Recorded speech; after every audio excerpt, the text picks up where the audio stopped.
salaamaaleykum mbokku internet bu MTV alors ñu ngi fii tey ci cité Diamalaye fas yéene def benn doxaanu ñaxtu boo xamante ne population yi ñoo woote ci wàllum manqué wu ndox alors dañuy taaxir lu tuuti xaar nit ñi ñu ñëw ñu soog a donc dugg ci nit yi jël ay réaction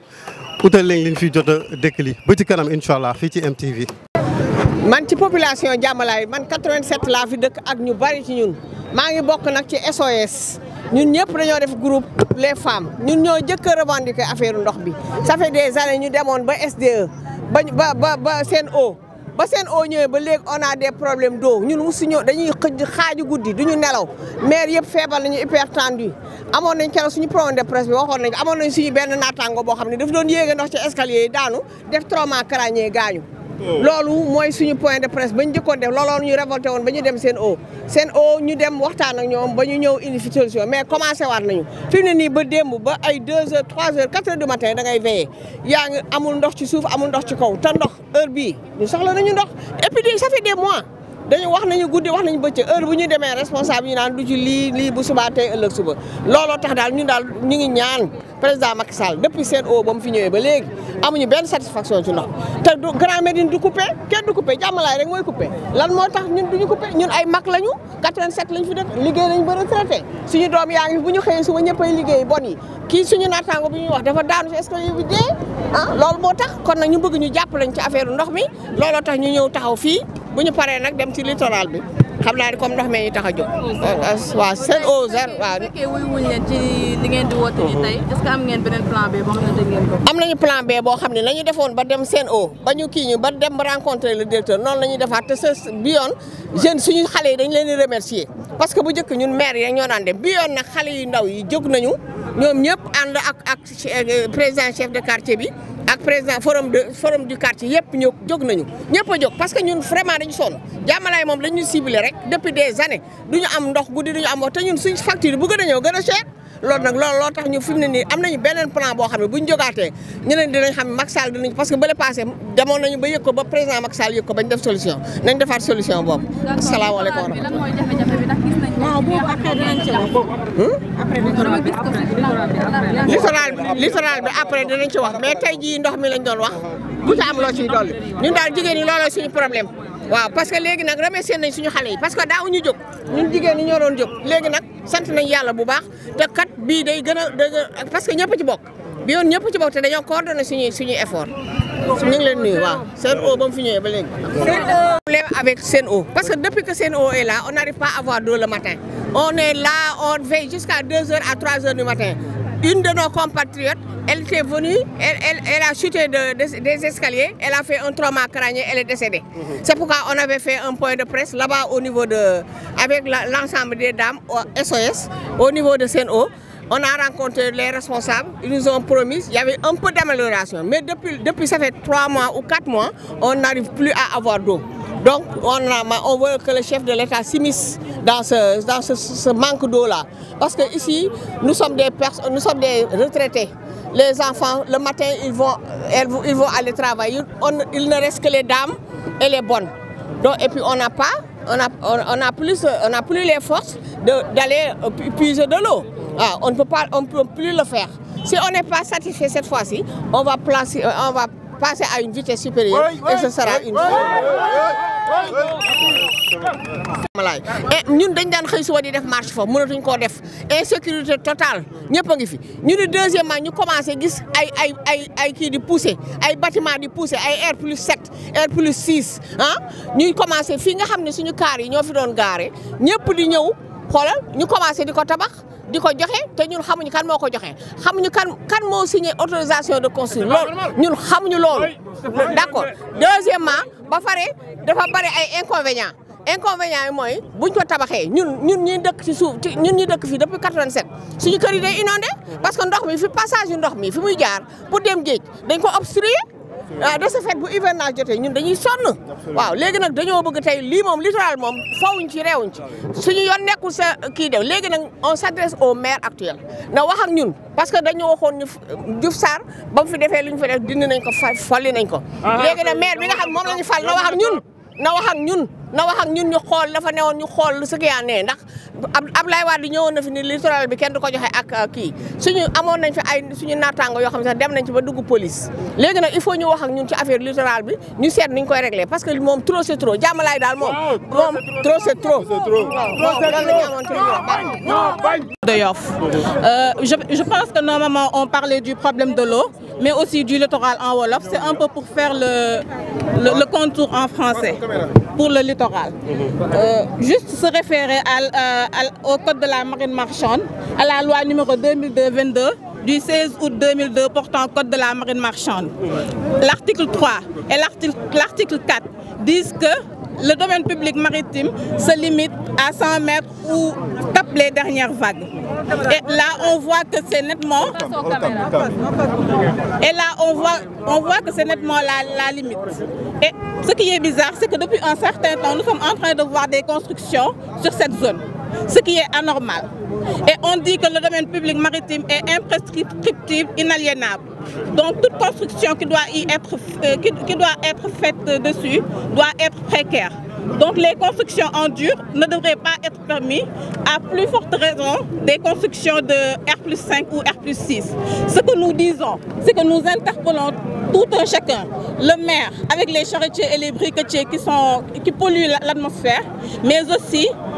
l'État du Sénégal pour un décret afin d'exproprier les propriétaires qui sont là depuis longtemps. C'est ce que nous tenions à dire par rapport à la situation du littoral et nous voudrions que vous nous accompagniez, qu'on aille là-bas, que vous voyez par vous-même et que vous nous diffusiez ce message au Sénégal, partout, pour que le président puisse être au courant et signe le décret d'expropriation. Merci. Le président maa ngi tudd Mame Binta Diop li ñu doon wax tey mooy ci littoral bi nga xam ne que article 2 article 3 ak article 4 bu loi numéro 2002-22 du 16 août 2002 portant code de la marine marchande li mu ci wax dafa leer mooy lan derrière vague yi fi ñuy mujjee dal à 100 mètres foofu yëpp waruñu ko tabax parce que c'est considéré comme le domaine public maritime. Mais dañoo gis ni que depuis un certain temps ñu ngi koy construire ak ay autorisation de construire yu ñu wax ni que c'est légal et ça ne peut être légal. Charretier yeeg briquetier yi nag ñu ngi interpellé ñu ci war a ñëw ñu régler le problème loolu ñu ngi ciy wax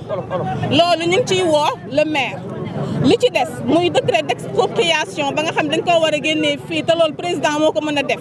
construction yi R+2 R+5 yi ñu fiy gis du yoon loolu daal la ñu wax ni que ngeen ñëw jàppale ñu ñun yéen journalistes yi ànd ak ñun ñii population de la cité Diamalaye nga xam daf ñoo ñokk au premier chef d'œuvre ñu dem ñu xool situation bi fa nekk boobu ba léegi ñu ngi koy wax mënuñoo fexe ba am ñu ko génneel dinañ leen remercier trop su ngeen ñu ko génneelee ba ñëpp mën cee jot fii ci Sénégal jërëjëf.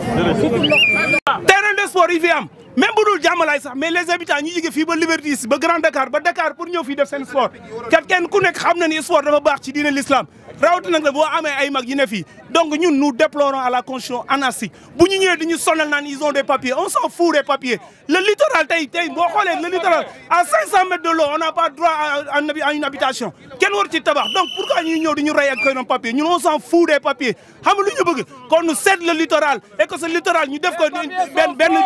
benn parcours sportif nga xam ne ñëpp a ciy bénéficier même ñoom ba si ñoom sax bu ñu ñëwee mën nañ ci bénéficier donc nous déplorons à la construction anarchique de notre littoral et nous interpellons nos autorités de la cité Diamalaye le président du conseil de quartier le délégué de quartier et toutes les notables de la cité et les hommes politiques parce qu'on en a marre des beaux parleurs on en a marre on peut pas les bouclier dafa doy la ñu wax leneen lu ci sànni mooy fii nii nawet bu amee ndoxu taw yu jugee parcelle yëpp fii la daan wàcc Diamalaye naturellement fii réceptacle ndox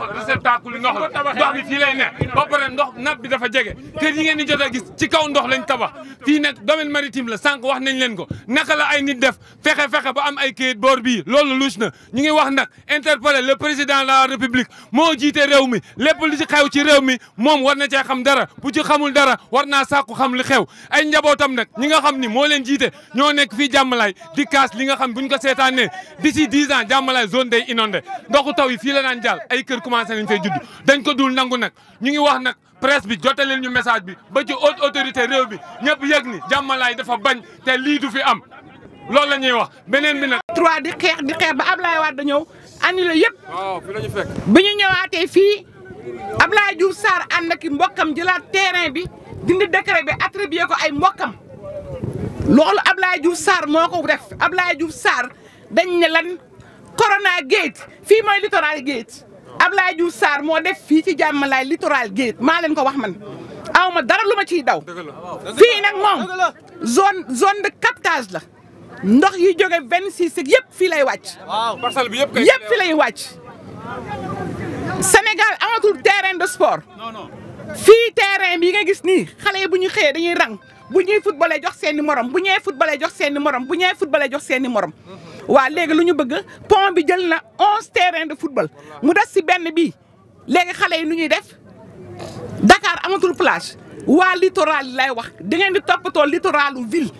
parce que du ngeen ñu toppatoo parce que littoralu banlieue la parce que ñun banlieue bëgguñu dara on ne parle que du littoral de la ville pourquoi on ne parle pas du littoral de la banlieue ñun dem ay nit lañu te dañoo góorgóorlu ba am suñuy kër